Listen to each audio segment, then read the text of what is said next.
एक तरफ DCP Charminar zone पुराने शहर के मुख्तलिफ इलाकों में तलाशी मुहिम अंजाम दे रहे थे, तो दूसरी तरफ काला पत्थर पुलिस स्टेशन के हदूद में तड़िपा रोड शीटर के साथियों की तरफ से एक शख्स पर चाकुओं से हमला किया गया। दुकान में तोड़फोड़ की गई। दुकान के मालिक ने बताया कि उनके भाई कय्यूम पर असद के साथियों ने हमला किया। दुकान में तोड़फोड़ की गई है।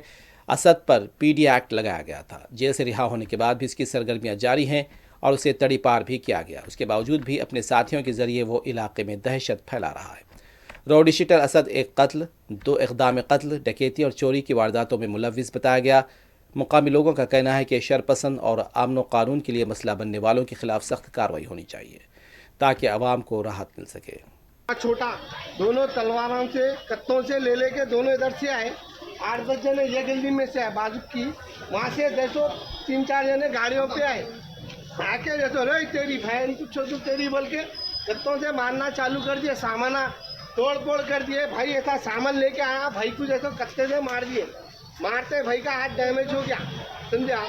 इसके बाद सामानों मैं अंदर चल गया, पूरे सामानों के ऊपर जुल्म कर दिए, पूरे तलवारों से कत्तों से पूरा सामान चिंदिया कर दिया और अंदर घुस के पूरा कैश ले लिए, समझे आप। अभिलों के ऊपर कैमरे में भी है, समझे आप। और ये जो है ना, आप ये हमेशा का हो गया, समझे।